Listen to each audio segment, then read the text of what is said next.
Salam alaikum wa rahmatullah. L'UIF organise ce séminaire pour les aumôniers pour d'abord honorer cette fonction que nous pouvons assimiler à celle des imams avec des spécificités liées à la condition des personnes qui font appel à eux.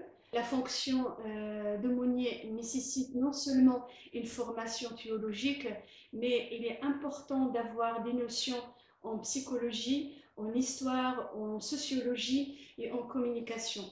À ce titre, l'UIF proposera une formation qui prendra en considération tous ces paramètres.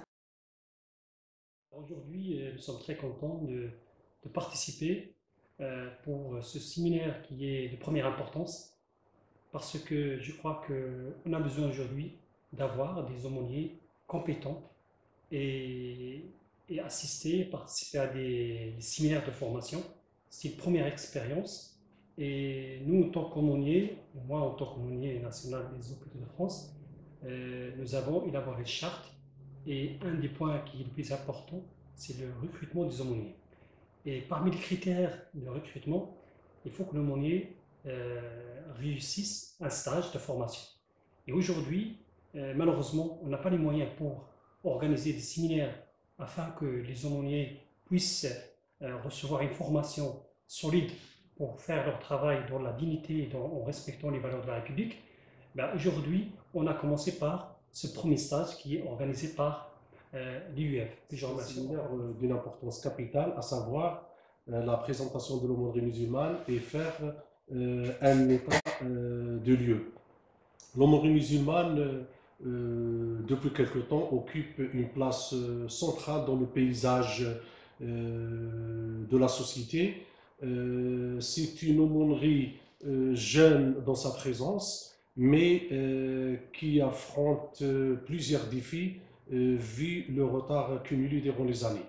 Dans ce séminaire, on a évoqué, il y avait des interventions qui ont évoqué l'évolution historique de l'aumônerie musulmane dans ces trois branches, à savoir l'aumônerie des hôpitaux, l'aumônerie des prisons et l'aumônerie militaire. Des interventions qui ont parlé aussi donc, du rôle de l'aumônier musulman, à savoir apporter ce soutien moral et spirituel à l'hôpital, en prison et dans le régiment militaire. Alors, en tant qu'aumônier national des hôpitaux de France, je veille à ce qu'il y ait une formation des aumôniers, donc c'est d'accompagner, de former des aumôniers qui épousent le texte, ce contexte, et qui ont des réponses, qui donnent des réponses adéquates, qui n'ont pas des réponses déphasées de la réalité hospitalière. Et de coordonner les actions des aumôniers régionaux et locaux. Mon rôle essentiel consiste à apporter un soutien moral et spirituel aux militaires de confession musulmane. Ceci dit, je ne suis pas l'aumônier des musulmans dans l'armée, mais je suis l'aumônier musulman dans l'armée, c'est-à-dire je suis à la disposition de l'ensemble du personnel militaire. Mon rôle aussi consiste à conseiller le commandement et répondre aux différentes questions qui concernent le culte musulman et la religion musulmane dans l'ensemble.